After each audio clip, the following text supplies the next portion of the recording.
Welcome to readings from the Piro Trial, presented live on Somerville Community Access Television. During the next hour and a half, actors will read portions of the actual transcripts from an attempted extortion trial of State Representative Vincent Piro. A federal grand jury charged Piro with conspiracy to commit extortion and with attempting to extort $25,000 from an official from the East Bay Development Corporation, the company that built the Assembly Square Mall in Somerville. Even before his trial began in federal court on October 1st, Piro admitted publicly that on March 22, 1983, he did, in fact, take a $5,000 bribe from FBI agent John Callahan, who was posing as East Bay official Jack Collins. However, Piro gave the money back to Callahan 3 weeks later and said he never intended to keep the bribe. During Piro's 10-day trial, the government presented audio-taped recordings and the testimony of several witnesses in an attempt to prove the representative's guilt. The defense maintained that Piro was innocent and that he was the victim of FBI entrapment. After deliberating for more than 20 hours, the jury was unable to reach a unanimous verdict, and a mistrial was declared on October 14th. Piro, who is now the Democratic nominee for state senator in tomorrow's election, is slated to be retried on the same charges sometime later this year or early next year. Representative Piro's trial was covered extensively in the local media. This program is a continuation of that coverage. The Somerville Producers Group and other interested people have organized this presentation to provide Somerville residents with more information about some of your elected officials. The words you are about to hear are the actual words spoken by some of the key participants in the Piro case. Actors will be reading excerpts from the transcripts that were released to the public during and after the trial. In our first segment, actors playing the parts of prosecutor John Papalardo and defense attorney Robert Popio will be shown making their opening arguments. First, the prosecution.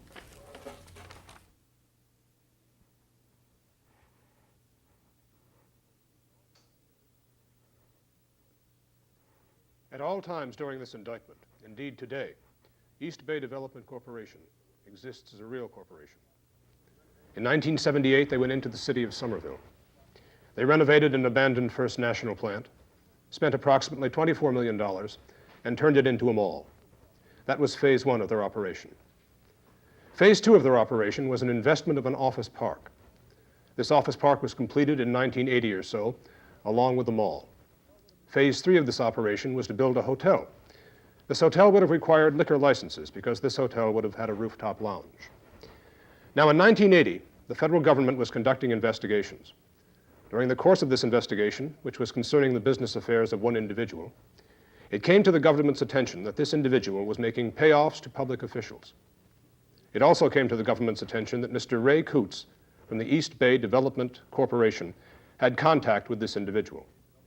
As a result of that, the government contacted East Bay Development Corporation, confronted Coots with what they knew, and as a result of that confrontation, East Bay Development Corporation agreed to cooperate with the government.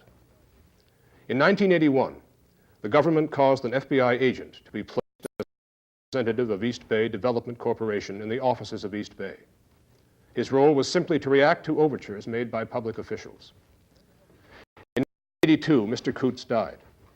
The undercover agent then proceeded to take over the job of Mr. Coots to react to overtures by public officials. In connection with that, in late 1981, Callahan met an individual by the name of Timothy Creedon. Callahan explained to him what the plans were for the development. Alderman Creedon discussed plans for various tax agreements for this prospective hotel, and he discussed a liquor license for this hotel. Now, Alderman Creedon explained to Callahan that in 1980, the city of Somerville places a cap on the number of liquor licenses issued, and did this by a home rule petition. A home rule petition is initiated in the Board of Aldermen. It goes through the board, signed by the mayor, then goes to the State House to be enacted by legislation. Alderman Creedon explained to Callahan that a home rule petition was the most expedient way to cause liquor licenses to be designated to the Assembly Square Mall. In addition, Alderman Creedon and Callahan had conversations with other individuals, other elected officials, and he was informed that the home rule petition was clearly the way to go, and that in order for this whole package to fly, that at some point in time, he would have to deal with Representative Vincent Piro. Now, during this period of time, which is now sometime in 1982, Philip St. Germain was negotiating very seriously with the East Bay Development Corporation, and indeed, he wanted to put a hotel on this site. Philip St. Germain paid $25,000 for an option to purchase this land adjacent to the mall for the hotel. Philip St. Germain is a real person, as is East Bay a real company. He knew nothing about any undercover case. This was a real business deal. The hotel would have been placed, if it was built, on the land right next to the Assembly Square Mall, which is right next to Route 93, Interstate Route 93. It would have required liquor licenses, and the government suggests this is interstate commerce. Mr. Creedon met with Philip St. Germain. He discussed the hotel with him. Mr. Creedon then got together with Callahan. Mr. Creedon said, "I will put the Home Rule petition through the Board of Aldermen, but it will cost you." Finally, the figure agreed upon was $13,500. East Bay would have to pay for the first payment of this Home Rule petition at the Somerville alderman level. The money was paid, and the Home Rule petition was filed. It was passed in February of 1983. On February 18, 1983, that Home Rule petition went to the State House. Now, from that point in time, Callahan was in contact with Mr. Creedon. He wanted to meet with Representative Piro. Now, Representative Piro, at various times during this February period, was unavailable. The situation became further complicated because Timothy Creedon, an individual who took money at the lower level, which he said he was going to pass around to other members of the Board of Aldermen, it turns out he didn't pass out full shares. That got back to Callahan, and in particular, one alderman, an individual by the name of Michael McKenna, who complained about not receiving his full share for the vote that he cast in connection with the Home Rule petition.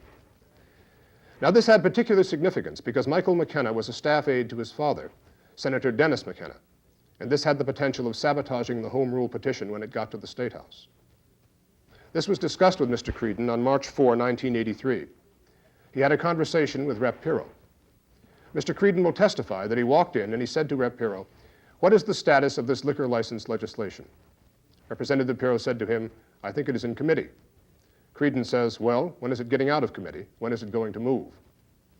Rep. Piro said, "Timmy, we're talking 2 licenses here. This isn't going to be for nothing. I hope those guys from East Bay know that." Piro says, "Okay, you are dealing with Callahan. Then you handle this deal. You handle this deal for me up at the State House. It is going to cost him $20,000 to get this liquor license legislation through. I might later drop it down to 15, but you tell him it is 20,000. Tell him I need 5,000 up front. I need it as a sign of their good faith. I also need it for operating expenses. I have to consider other people, especially the Speaker, Thomas McGee." Creedon says, "Well, there is another problem. Michael McKenna is involved in this." Piro says, "Don't worry about Michael McKenna. I will take care of Michael McKenna. I guarantee those liquor licenses. Listen, there is $5,000 or $6,000 in this for you, you know." Creedon says, "Well, that is not necessary, Vinnie. I got taken care of at the lower level." Vinnie says, "No, you take care of it here. Get back to me." During recorded conversations, Creedon says to Callahan, "Well, now, this isn't going to go for zilch. It's going to cost you 20 grand. Creedon then again meets with Representative Piro on March 14. At that time, Piro says to him, "Mr. Creedon, Timmy, $20,000 guarantees everything. There will be no problem with McKenna. If McKenna comes in the way, I will cut his head off. Home Rule petitions are initiated in the House. They don't initiate in the Senate." The following week, undercover agent Callahan sits down with Vincent Piro, one-on-one. Piro said to him, "Now here's the deal. This is the deal. Here's the deal. It's going to be a total of 25. Callahan says, "Grand?" He says, "Yeah, 25 grand. I'm going to need 5 up front. I need a little walking around money. I got to take care of some things. I got to grease a few guys." Further conversation that day. Piro says, "Why don't you and I work together?" In effect, he says, "Why don't you and I work together? Forget Timmy." Piro says, "You tell Timmy Creedon that the deal is really 15. Don't tell him about the 25. Tell him it's 15. Then he proceeds to write it down on an index card. A week later, Callahan talks to Creedon, who is told the deal is 15 per Vinnie Piro's instructions. On March 22, 1983, Representative Piro said to Creedon, "I understand these guys aren't doing that well. I'm going to have to drop their payment to 15 grand. That means I'm going to have to drop your cut, Tim, to about 3. Tim says, "Fine, okay, no problem." $5,000 was paid in cash to Representative Piro in his State House office on March 22, 1983. On April 6, 1983, the Home Rule petition was filed. When the money is handed over, Piro says, "Okay, now I'll move this. Normal procedure, take about a week." Subsequently, Callahan visits Piro's office. Piro says, "Jack, I'm in trouble. I know you weren't trying to do anything to offend me, but I've never done anything immoral, improper, unethical in my life before. Like I told you before, I never did this sort of thing." And he hands him back $5,000. He says, "Don't worry. This Home Rule petition will go through. Just don't pay anybody off. I don't want to be involved in anything." Evidence will further show that the money that was handed back by Representative Piro on April 21, 1983, was not the same money that he took on March 22, 1983. There was a $500 difference. Not only was there a substitution of bills, there was a substitution of denomination of bills. I just wish to stress this finally, that at all times the government's evidence will show that this was a legitimate deal, a real deal. It was real legislation with real companies. It's not a scam, it's not a creation, it's not a figment.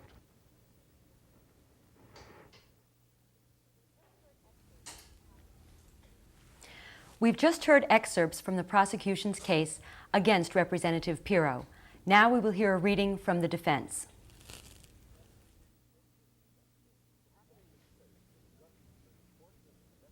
What happened in this case is that the government, during the course of an investigation involving a person who is now a convicted swindler, was the conduit for this so-called legitimate company, East Bay Development Corporation, for $200,000 of payments in Somerville and another $300,000 of payments in Chelsea, which payments were to be used in whole or in part for the influence of the decisions of public officials. Simply put, it means as bribes. Now, what did the government do when they discovered widespread corruption by East Bay Development Corporation and its officials? Did they just prosecute them? No. What they did is blackmail them. They said, "You will cooperate with us or you will be prosecuted and exposed," thereby proceeding to give them total immunity from any and all of their crimes for all of their companies. Now, you have heard Mr. Papalardo tell you that the role of Callahan was just to sit back passively and receive overtures. You're going to find when you listen to the tapes, nothing could be further from the truth. Callahan was an active purveyor of crime. Callahan's role was to corrupt public officials in the city of Somerville, just as East Bay had done prior to Callahan. The first victim of this purveyor of corruption who was commissioned to do the devil's bidding was Timothy Creedon. He was a decent man. Timothy Creedon was a family man with children, with problems, family problems, medical problems, psychological problems, problems within that family, but a thoroughly decent human being until he met John J. Callahan. He takes a simple, decent, hard-working printer and creates the fantasy of a multi-million-dollar business that he can latch onto. Timothy Creedon becomes a tool of the federal government in its sleazy business of generating crime. Within a 2-year period of time, Tim Creedon had bribed more than half of the public officials in the city of Somerville at the behest, at the urging, at the insistence, and with the money of Mr. Callahan. So they succeeded in taking a man, twisting his character, twisting his personality, and breaking him. They turned him into a hopeless, pathetic alcoholic. Apparently recognizing that corrupting Piro was not going to be easy, Callahan and the government embarked on Operation Gotcha.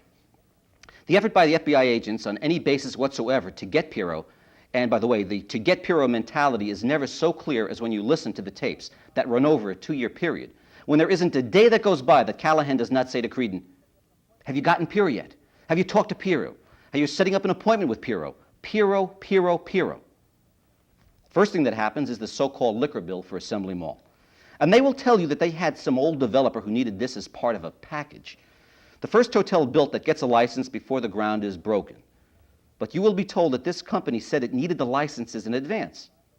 Now, home rule petitions are approved by the Board of Aldermen and signed by the mayor.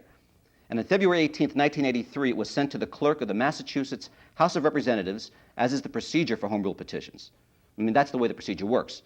And upon being sent to the clerk, it is deposited with the clerk, which is the same as saying filing. Almost immediately, Creedon starts on his full court press of Mr. Piro, every day calling, sometimes as many as 6 times, to get to see Mr. Piro. Creedon comes over to make the pitch to Piro. "I'm leaving politics. I can't take it anymore. My wife is sick. I've got problems at home. I've got serious financial problems. I'm moving to Billerica. I'm buying a house and I've got a chance to be a point man for a big company. I've been the guy clearing the way for them. but I need your help with the legislation. Piro said, you got it, there's no problem. Creedon says, well, this is a chance for me to be effective for them, much like a lobbyist, and I have a chance to get paid well for getting this legislation through. And Piro said, good luck, be my guest, Timmy says. Timmy says, well, they're talking about paying me somewhere around $20,000, $25,000. So Piro says, why would anybody pay you that kind of money for this home rule petition? Creedon's been told they expect problems. Creedon says, well, they wouldn't deal with me. Will you talk to them? And Piro says, you want me to talk to them? Sure, I'll talk to them, but good luck to you. But I don't understand why anyone would pay you that kind of money for this kind of bill. So a meeting is set up for March 22nd. When that meeting with Callahan is set up, Piro is tempted. He's really put to the test, and he says, look, I've talked to Timmy, I've talked to him, and here's the deal. So he goes along, and on the 30th, first a call is made, and then Callahan arrives, and he has $5,000. This is a call that Mr. Pappalardo monitored at the time it was made. There was no question of who was seeking to get at who. At that point, $5,000 is given to Mr. Piro. Mr. Piro takes the money. He can't rest, he can't sleep, he can't deal with it. He has a good friend who he sees as desperate on the one hand, but on the other hand, he knows now that this is just not some lobbying effort. They're paying the legislation for him, for Piro. He takes the money and he puts it in his desk drawer, trying to figure a way out of this, to unscramble this without hurting his friend on the one hand or compromising himself on the other. But before he can act, he gets another call from Mr. Callahan. So he has Mr. Callahan come in. When Callahan comes in, he says, last time you were here, you did something. It happened so fast, I didn't really have a chance to react. I can't go through with this. I want to give this back to you. And so he hands him back the same envelope, same money, same elastic band, never having been out of that envelope. He says, you've got a legitimate bill.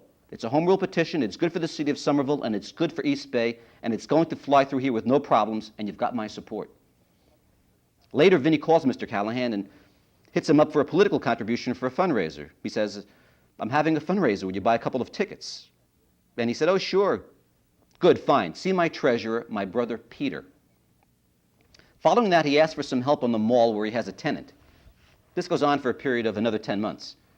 In February of 1984, Mr. Piro receives a call from his counterpart in the state legislature, Marie Howe, and she says, have you heard the rumors? And then he said, no. Well, it is all over the city. Callahan is an FBI agent, and Creedon has been wired for years. Then he said, I don't believe that. That couldn't be so. I have met with Callahan. Timmy wouldn't do anything like that. So Piro picks up the phone and tries to reach Mr. Callahan, and he gets a call back from Callahan, and he puts it right to him. Are you an FBI agent? Answer, yes. Piro blows a stack. There are many obscenities and vituperative expletives, and a heated conversation follows. Very normal. And that is the end of Vinny's dealing with Mr. Callahan. Then the investigation is public. What happened between the period of April 21st, 1983 and February of 1984? Very simple. Callahan, not having succeeded in getting Vinny Piro to accept the bribe, sought to erode him, offered him booze and broads in the boat, just as they had done with Creedon. That is the passive activity about which you heard so much in the government's opening. When the evidence is in, I'm going to ask you to return a verdict of not guilty, because when you read this indictment, you will see that Vinny Piro was not charged with extortion, but rather with an attempt to commit extortion, a conspiracy to commit extortion. If Vinny Piro attempted to commit extortion, he would have been successful. He wouldn't have failed. And it is through no act of the government, but strictly an act of his own character, that he did not go through with it. Mr. Piro, we will show, could be tempted, but he could not be corrupted. He stands before you now as the only man in America ever indicted for not accepting a bribe. We believe the evidence will show you this.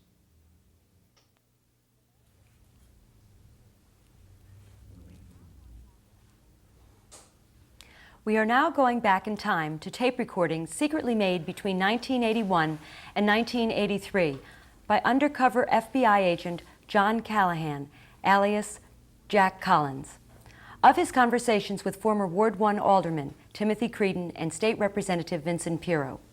The transcripts of these tapes were made public by the prosecution and verified by witnesses in court. The words you are about to hear are the actual words spoken, except for obscenities which the actors will modify.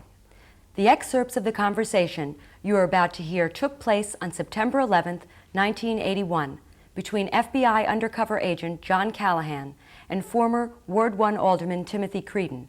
Mr. Callahan is on your left, Mr. Creedon is on your right.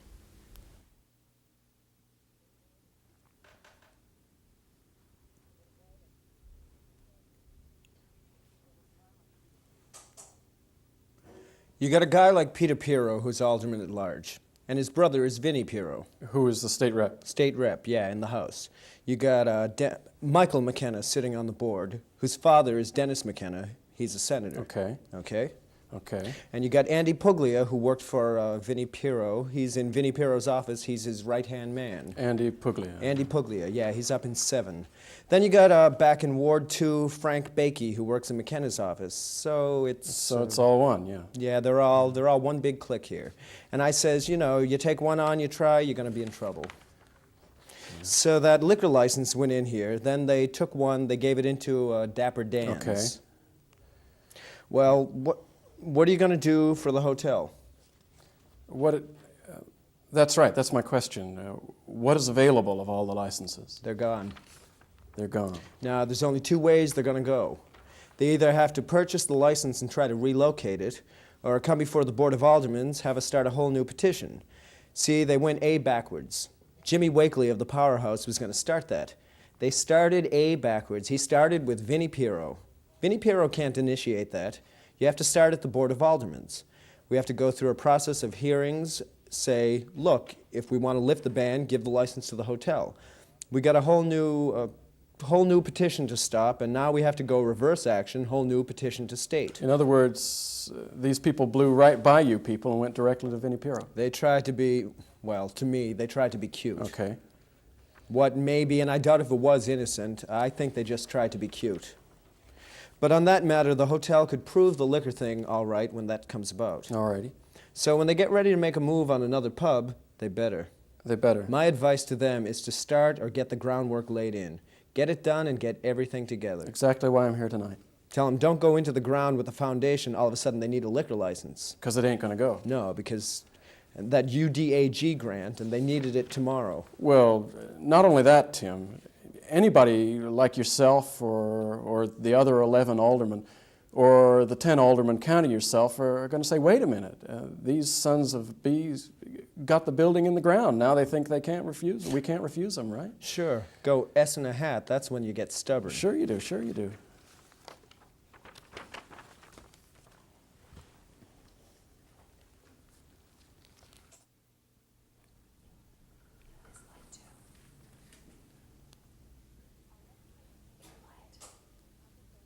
Our next tape excerpt is a conversation between John Callahan and Timothy Creedon on November 11th, 1981.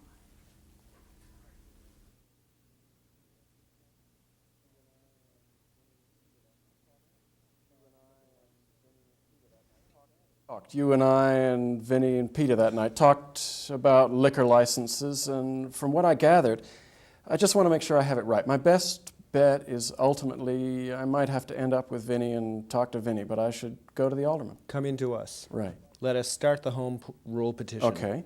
For a license. We send that over to the state. Okay. And then we'll go to Vinnie's office. All right, that's good. That's... The guy I'll introduce you there will be Andy Puglia. He serves with me on the Board of Aldermen. Andy Puglia. Yeah, he's his right-hand man because Peter's gone, so we'll go to him. Okay. And the other thing is you're going to need what? 1 license, 2 licenses, or what? A couple, at least 2. At least 2. All right. And you know, I know what the facts of life are here. Whatever happens, happens. I mean... Yeah, okay, all right, no problem. What I don't want to do is get into a position where 6 months from now somebody says, hey, you should have done this, or you should have said, hey. My problem is, Tim, is being the guy who's coming in that's supposed to be handling this. I don't know who to talk to, and and this is why I have to come to you, and I hate to get you involved in this, but I don't know where else to go. I don't want to get involved with Bobby. I've been there, kid. I've been here before. I know you have. I know you have. I know you have. I realize that. I realize that. Right now, I guarantee you this, Jack, and I swear you got my word on this. If they do this right and set it up right, I'll guarantee them from the minute we start that 121A over there, right throughout the Board of Aldermen, right through the assessors, no problem from day one, no problem. I'll guarantee you the liquor licenses, no problem. Well, that's good. I just got to know who and where do I go to and what kind of package do I have to put together. Don't worry. Good. I'll take care of that. When we're ready to go, and I'll have everything put together. We'll work it out.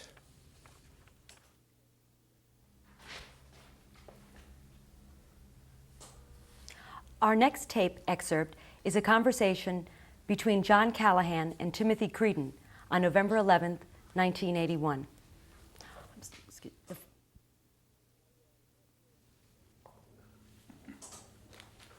What's the story?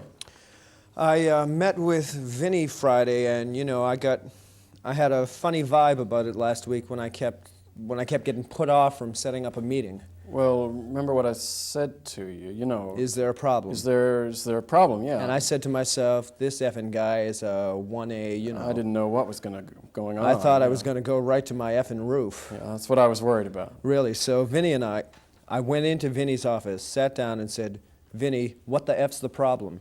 He says, Tim, no problem with the bill. He says, it's not going to go for zilch. I says, well, we know that, but said, Vinny, that's not my problem. Yeah. I said, Yeah. That's why I wanted to set this up, so I could just disappear. He says, no, you handle it. You're handling it. Uh-huh. He says, Tim, that's the way I do it. He says, you do it fine, he says. And if there's any other problem that guy has or that East Bay has, just pick up the phone and they're taken care of. I say, Vinny, you're putting me in positions I didn't want to be put in.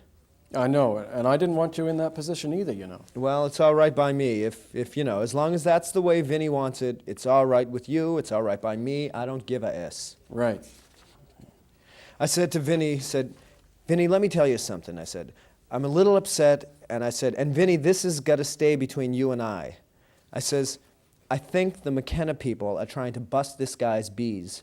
And he says, for what? I says, for this thing. He says, wait a minute, hold it. What the F do they got to do with it? I says, well, they're meeting with this guy. And I says, and I don't like it. I think they're trying to cough him. Yeah, and not on my request. And make that clear to them. Yeah, I told him that. He says, Tim, effing home rule petitions and stuff initiate from here in the House. State House, okay. And he says, once they go over there, he says, through the Senate, they go through the state with no problem. Yeah. There's no big effing deal over there. It's all here. He says, I got to take care of the people here. So I says, I know that, Vinny. And I said, that's why when you sat with, if we had set up a meeting with Vinny, I was going to have you, Yeah. So I say, well, I says, I think they kind of put this guy in a crossfire, I says. And by doing that, I said, that effing little weasel, Michael McKenna, is trying to put me in a crossfire. Yeah. So anyway, that's what he told me to tell you. Okay. I don't know what these guys are trying to pull off on you, okay? Well, I'll keep you advised. I haven't seen or talked to them, Timmy, since... Yeah, you know what Michael McKenna did? He called up Vinny's office. Yeah? He called Vinny's office looking for the bill. He says, where's that bill? Ba, ba, ba, ba. And effing Andy says to him, it's right here where it belongs, Michael. And he says, oh, all right, I'm just checking. Oh, weasel. See, that's exactly what I told him when he said it's... I said, I'm sure Andy's... like I told you on the phone the other day. I said, I'm sure Andy's handling it. He's Vinny's right-hand man. Question I have here. What if this guy doesn't put the financing together? Where does that leave you guys with the effing liquor licenses? We've got another place lined, coming in right behind it. Oh, all right, okay, all right. Because I didn't want to see, what I'm trying to say. Yeah, I know. Get jacked up there. Have you any idea what Vinny's talking about as far, he says is not for zilch. Have you any idea what he's talking about? He's giving me a figure, but Okay. Okay, I'll tell you. He's talking somewhere in 20,000. Oof. All right, now you go back to your people and get back to me, all right? Yeah, okay.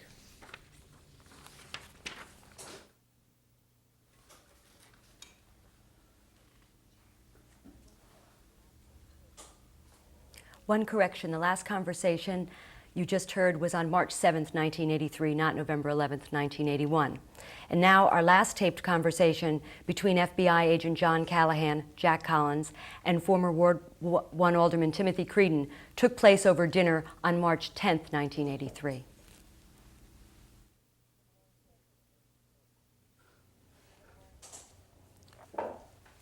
I had a long talk with Jim Chadwick, because Jim is really the guy who's, he's got the purse strings. He's the president of the company.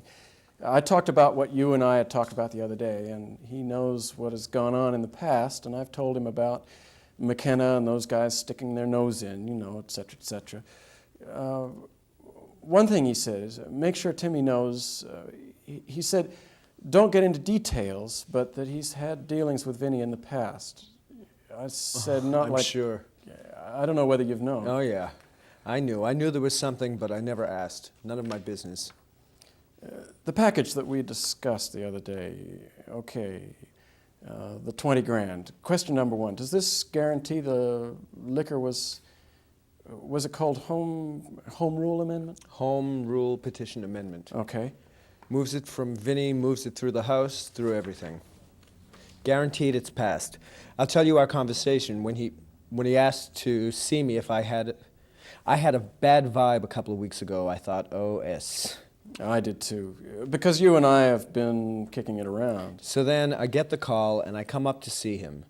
So I sat in his office, just him and I. I was surprised at that. I said, I figured he would have someone else come in. Yeah, go ahead. He said, what's the story, Tim? Well, you got the bill over there. I want to introduce you to a guy who wants to sit with you. I said, we had gone out to eat one time with Andy, and we said we thought it would be a good idea for you two to meet. Yeah. Well, he says, it's your baby. You're the guy, he says, I trust you, he said. So I says, well, what are we talking about? See if they're talking. So he says, I got to take care of some people over here. I need about 20 grand. But I said, okay, look, I'll go back and sit down with my guy, and I said, and I'll get back to you. Yeah. I says, McKenna and those people are trying to bust his bees. Well, he said, what the F's he talking to him for? Because they stuck their noses in it. I says, and then I told him what I tried to do by holding back thousands of dollars on McKenna, and that I was going to feed it into him as payments. I figured that we could get rid of this as small cash. What's your opinion on the price? Is it negotiable at all? I mean, 20 grand's an awful effing steep. I think there's some give. I can speak to him. Don't ever say I told you. I would come in about 15. You take into it, but let's not even get into that yet. Okay, because that can blow up in our faces on both ends at this time, All right? Okay, here's the main problem up with Chad, because Chadwick and I are the only two who know this. The other doesn't know what's going on. Just me and Chadwick. He's worried about the just like we talked before about the McKenna situation. He says, like it's very volatile. I mean, this bee could come out of the woodwork any time. Somehow McKenna. Yeah, well, I told you he came at me last time. Where's the bill? How's the bill? I mean, he's looking for it. But let me tell you something. He won't get it now, and that's when I talk to Vinny going to have to understand that he handles that office. See, you have to understand something about that office, and it's not the old man. The old man would never do it to you. Yeah. It's Michael. Yeah. He's trying to be cute. Yeah, well, you know where he's getting that, don't you? Okay, now I slipped him $1,000. He's got the money. He's been quiet since, and he will stay that way.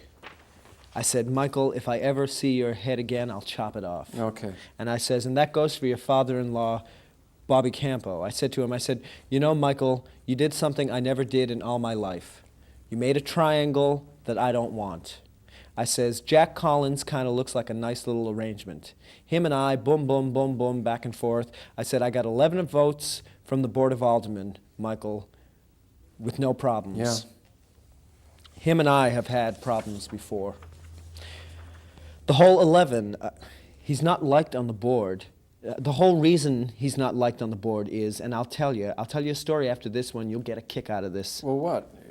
You know what we're concerned at is who else? Who else is going to come out of the woodwork at us? That's all. Is Bakey? Nobody else involved. Is Bakey going to come out of the woodwork? No, Frank. Is Andy Puglia or is Vinny Ciampa? No. Andy don't give a S. He's all set. He's in Vinny's office. Yeah. He ain't about to make a move. Yeah. And the other guy's walking in S. It's my ball game. What am I going to tell him? Yeah. It's my ball game. They just want to get a piece of the action. Yeah, but what I'm worried about is the other guys. You know, we started off with our original 7 and 2 to 7 others, all right? Yeah. Which leaves, I don't know, the 1 and 2. 3. Okay, 3. I don't know, I forget. But I'm just worried about him going to his other 3 out and those guys coming out of the woodwork at me. You don't think that happened? Okay. But it's a concern of not only me. Never happened. I'll tell you why. Here's a good example why I went to Piro's office. He controls 4 of those guys on the board. Why, who's in that office besides Andy? Andy Puglia, Vinny Ciampa, Stan Cody, but he also controls Macaluso and his ward and alderman. Macaluso, 2 other votes on that board, will sit there at his beckon. Good. So that takes care of that angle. But like when McKenna calls, all right, I'm going to tell you just what he said. Number 1, what was it he told me? He said nobody got 1,500. They got 15. He says nobody got 15. At the most, 5 guys got 500, and he says that's it. You got effed, he says. And see, Tim is on his way out, and this is his last hit. Now, don't, Timmy, please don't. Don't pick up the phone and call him and harass him. McKenna's a type of guy, you know, now I've never seen him in action, but if he's like Campo and if he stood up against us talking when he starts drinking, he's a dangerous bee, you know. Yeah, he is.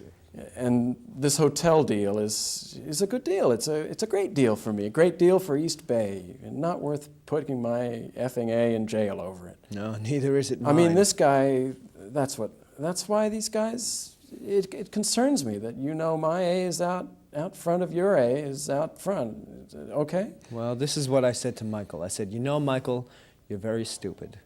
He says, what are you talking about? I says, how well do you know Jack Collins? He says, I don't know him well at all. Well, you stupid bee, I says. For somebody you don't know, you just went ahead and made a contact with 3 people. Yeah, right, ran around you. What if he was... Oh, sure. I could have been IRS, Secret Service, FBI, MDC, whatever. I know. Yeah. I says the other way, okay, they might have got me and say, hey, it's crazy, I made the connection. Yeah. But I said, Michael, you made the connection for them, you stupid bee. I said, then you bring your big-mouth father-in-law, Bobby Campo, in on it.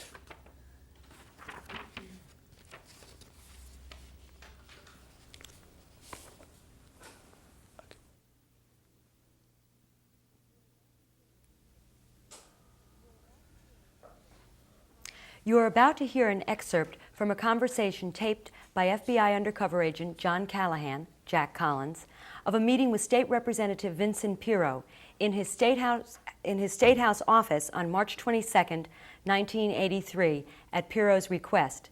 Mr. Piro is in the center, and Mr. Callahan is on your left.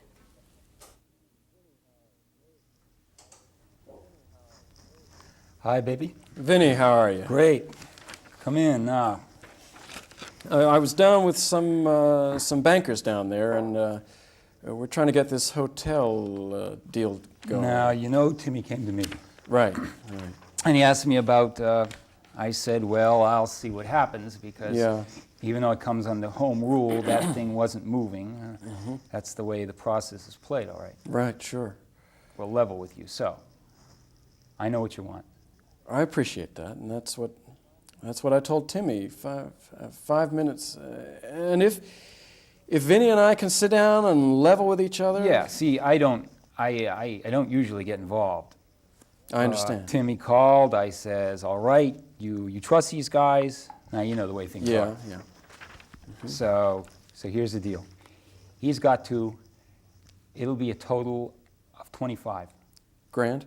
That's right. It'll be 5 will come up front. All right. It'll be like a retainer, okay? Give me a week to get 5. Yeah, fine, that's all right. A week's fine. That'll get the thing in action. All right. You don't have to do another thing until the governor signs it, okay?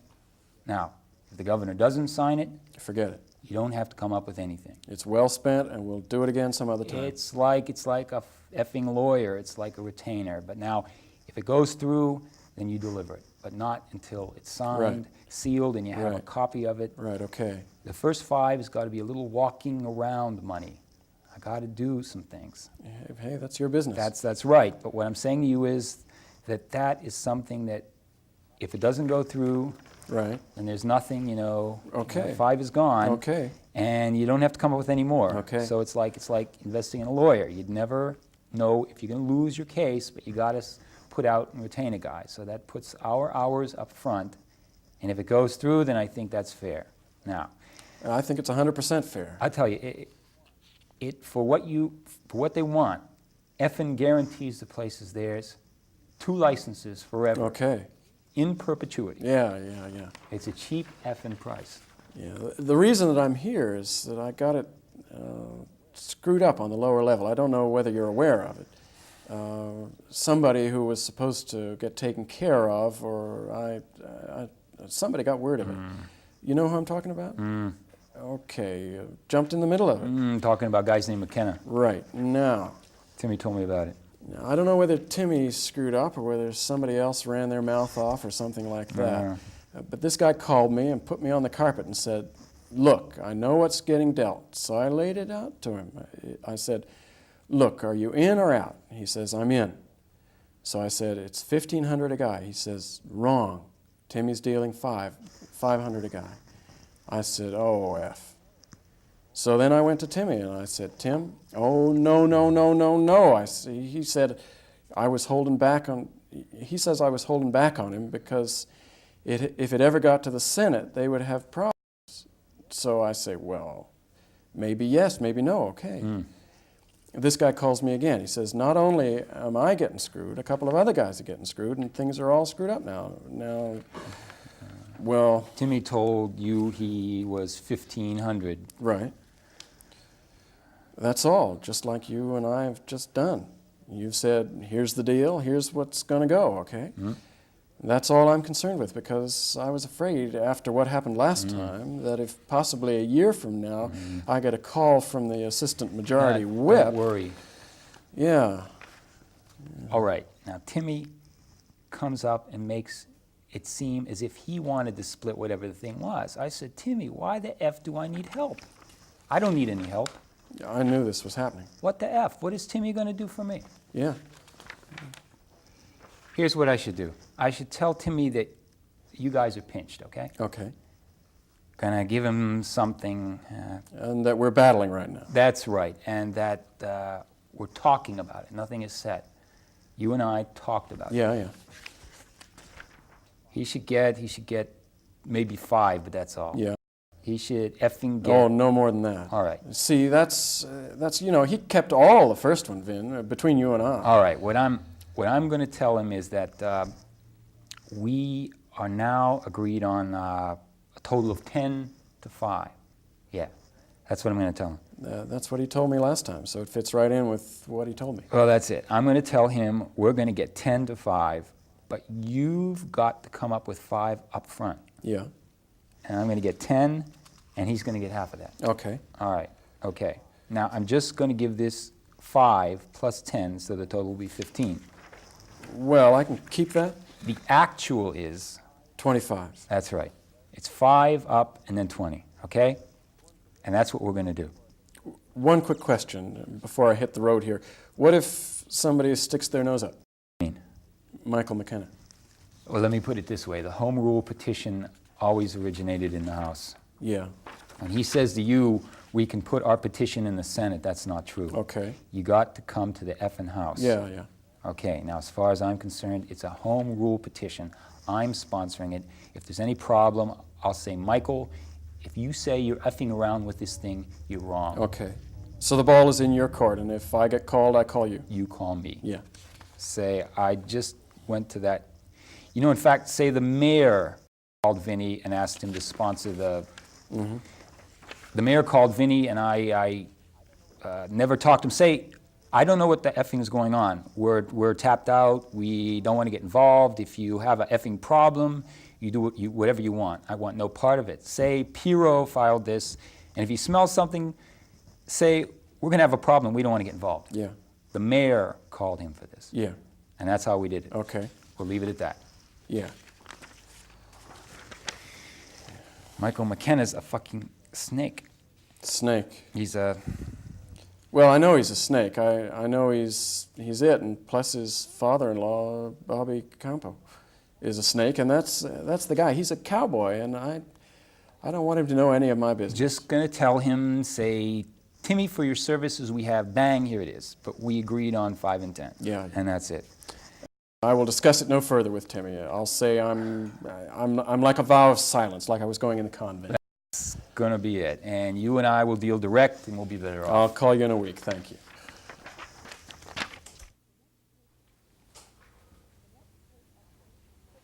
The next tape excerpt took place on the telephone between State Representative Vincent Piro and Jack Callahan on March 29, 1983.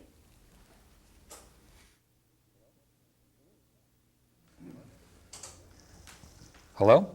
Vinny? Jack Collins. Oh, Jack. I was going to come up tomorrow. That's why I called. Oh, fine. I'll have that package for you, the first 5, if that's okay. Beautiful. That's why I wanted to make sure. Absolutely. And I talked to Timmy. Yeah? Today. Yeah. And it's under your instructions. Yeah, I gave him the 15. Yeah. Okay?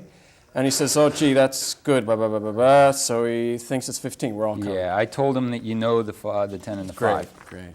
Absolutely. And that's exactly what I did, just the way you told me to do it. Beautiful. What's a good time to come up there tomorrow? Come up noontime is fine. All right.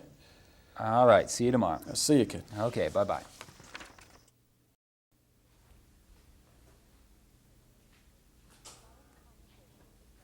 The following conversation took place the next day, March 30th, 1983, between Representative Vincent Piro and FBI undercover agent John Callahan in Representative Piro's office.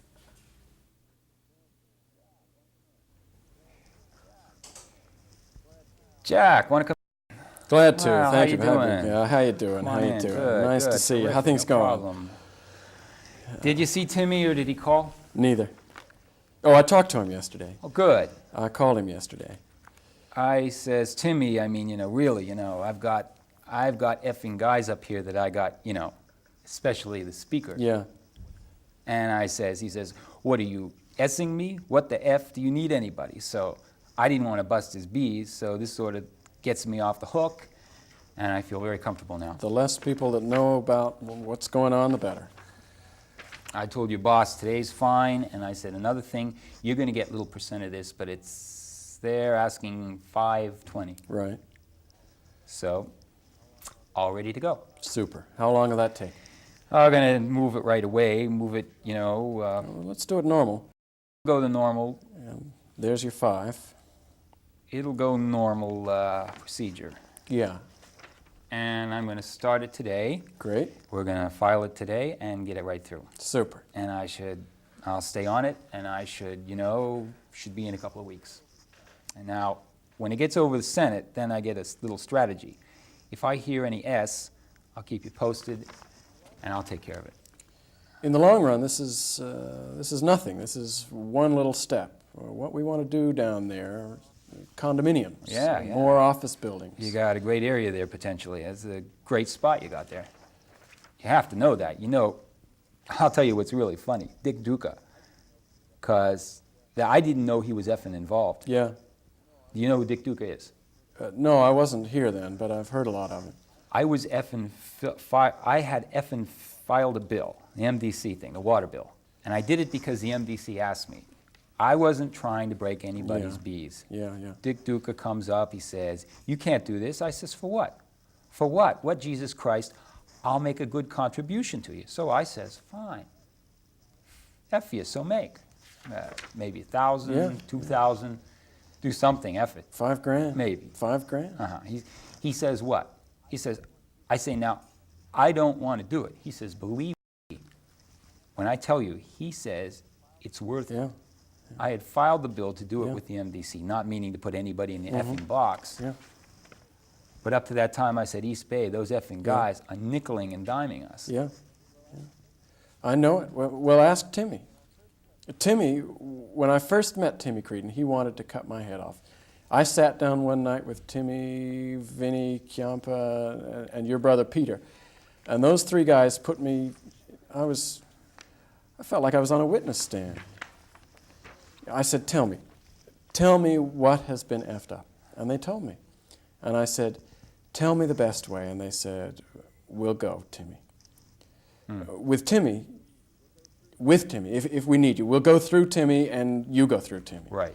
I said, fantastic. That's just the way I'll do it, and that's the way it's been. If you had been them, It would have worked. 6 years ago, you would have had no problem. Even the mayor. Gene Bruin is an effing dummy. I mean, I like him, but he's an effing dummy. Oh, yes. And things he lets, I never would stand for that. And these effing guys, they get everything they want. This works out much better this way. That's right. You're not giving him, you're giving it to me. Yeah. And then when you see what I can hear, It's not getting I'm dropped on the not- sidewalk. I'm not taking an effing chance. Yeah. I mean, I've been here 16 years, and Yeah, I'm right. not giving that You're up not for giving a that effing... Tim is a good guy, but, you No, know, yeah. he's out of it on this. Do you know Paul Halley? Paul and me went through some bad times. I'm thinking of calling. See here, call right here, Commissioner Mosley. Don't know him. Used to run the Racing Commission. Paul Haley just bought, he bought the Great Barrington. He's going through some tough times here. Is he? The effing guys here are going to kick his effing bees in. They just effed him on a bill. He asked me to file a bill. Someone says, that for Paul Haley? I said, well, yeah, he's my pal. Vinny F him. He made some commitments to a lot of guys. I've heard that he's japped everybody. God, he's japped everybody. So he's going to blow the track. They're going to take his effing license away. You're not using him for anything, are you? Stay away from him. No.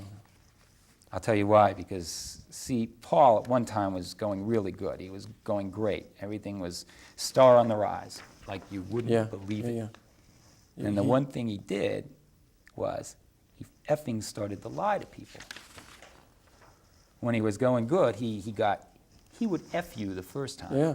Because you trusted him. He was a friend of yours. He effed me the first time. I said, Paul, what do you want? He told me, I need this. I get him effing racing days. He said to me, I need 20 more effing racing days. I said, Paul, you know what you're asking for? They bought that effing track for 5 fair days. You want 20? Here's X amount of dollars. I said, guaranteed. I said, okay. He says, you got my word. Now, up to this time, the guy was gold. What do you need? I says, I need 10 up front. I says, when the thing is signed by the governor, you come up with 25, and when the thing, after you get it in a year, you come up with the other 50. Yeah. It was almost a $100,000 package, but he wouldn't make an effing score. Sure he would have. He'd kill him out there. The thing goes through. He comes up with the first package. The governor signed, he comes up with the second package. The big one, he effed me. The big one, he effed me. Oh, ho, ho, ho, let me tell you. Yeah. Now, I'm holding the effing bag with the speaker. The speaker says, what the F? He says, I go to Paul. I says, Paul, we've been friends for 20 effing years. What are you doing to me? I said, Paul, I want you to know one thing. I says, you can only do this once to me. I says, your effing door is closed. And I says, I can never trust you again. Yeah. You effed me once, shame on me. Effed me twice, forget it. He said, well, Vinny, it's this. I said, Paul, you effed me. He comes back here, effing 3 months ago, will you file a bill for me? Poor soul. What are you, S-ing me?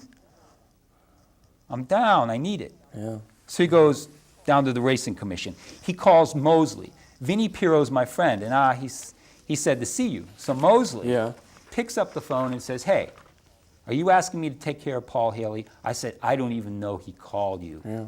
Mosley calls me back, and I talked to him yesterday. He calls me again. I'm going to say to him, Jim, just effing take the thing. I have nothing, if you want to do it, you do it. I have nothing to do with this effing guy. Because they're going to whip his effing license. Yeah. Okay.